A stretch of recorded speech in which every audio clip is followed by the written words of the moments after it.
this is the story about how I 3x an Australian homeware brand's traffic. Seed & Sprout is an Australian eco brand that makes home essentials. So think lunchboxes, compost bins, and zero waste gear. During COVID, they rode that wave of eco-conscious buyers. But that wave, as we know, crashed hard. So traffic dipped, paid ads were carrying all that weight. But if organic traffic didn't grow, things were gonna get ugly quick. Basically, we had 12 months to double their traffic. So I thought this is the perfect time to look at obviously implementing the traditional playbooks, but also AI search was emerging and still is. It was time to look at how we could put that into play. So let me walk you through the 4 steps that tripled this store's traffic right now. So step 1, the IA structure rehaul. Seed & Sprout had one major issue. The whole website was flat. There were just top-level collection pages, barely any content depth, and almost zero internal linking, which has a massive effect on SEO and therefore where they're gonna come up in AI searches. So we audited the information architecture and we found gold. So through keyword and competitor research, we found literally dozens of low competition, high volume searches with good intent that we could go after. Here's a quick process we followed. We use SEMrush, but you could use any other tool to achieve the same results. So we started with the main category term, for example, lunchboxes. Then we used the tool to filter by the actual keyword difficulty, making sure it's under 30 and that the search volume was above 50. Then we scanned for purchase intent modifiers like stackable, BPA free, and for kids. We went through and looked at the top ranking competitors, what sub collections or filters are they using? And then finally, we started grouping these keywords into mini clusters for these new sub collection pages. This showed us exactly what shoppers were looking for and what Seed & Sprout was missing. But the site had nowhere for them to land. So we rebuilt the structure. So we created sub collection pages for things like lunchboxes, glassware, and soap holders. Then we added that optimized content tailored to the intent, and then finally linked it all together with a clean internal linking strategy. But fixing crawl paths isn't enough if Google doesn't want to rank your content. So step 2, content production. Scaling without massive spend.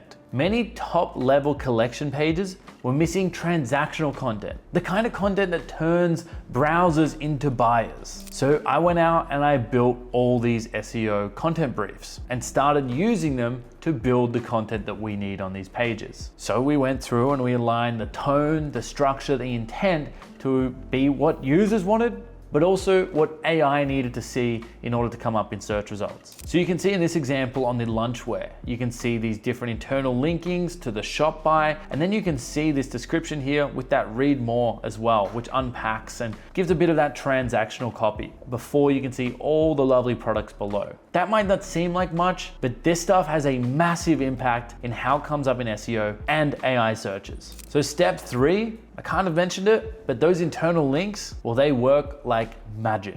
I've mentioned it a few times because it's such a slept on tactic. I embedded these contextual links on the blogs, the product copy, and the collection pages. Simple, effective, and fast. Pages that weren't even being crawled before are now in the index and getting a ton of traffic and coming up in AI queries. The last step, step 4, is link building with timing. I spotted a seasonal spike in the lunchbox searches. So I built a whole custom sub-collection. Started reaching out to eco-parenting websites, as well as lunch roundup editors. And I scored a bunch of juicy links that really moved the needle for that entire sub-collection. It wasn't hard. I already knew the area, so I just reached out to Mum Central and a lot of different mum blogs and places where I might be able to get a link. Sent them an email, some asked for a small amount of money, some did it for free, but bam, I started getting this wave of inbound links coming through to this specific collection,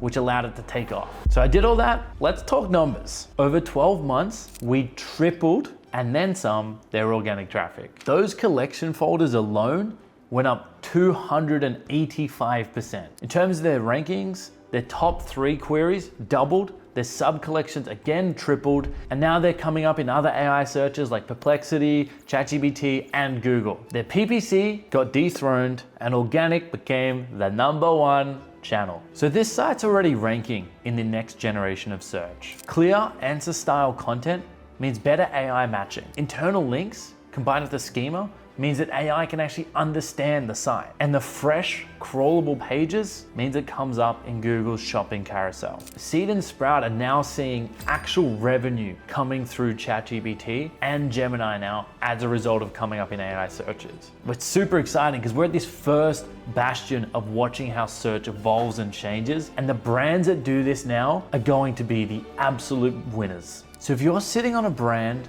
and your traffic's flatlining, you don't need more content. You need more structure. You need to think smarter about where your content goes, who it's formatted for, and how Google, and more importantly, AI is gonna see it, match it, and index it. The people that do that are the ones that are gonna reap the rewards. Not just this year, but in the 10 years of golden SEO age that is gonna come. If you guys like this stuff, I'm gonna be developing a bunch more content about brands I'm working with and how we're leveraging AI and SEO to help them explode in the next age. And hopefully, as you tag along, you can too.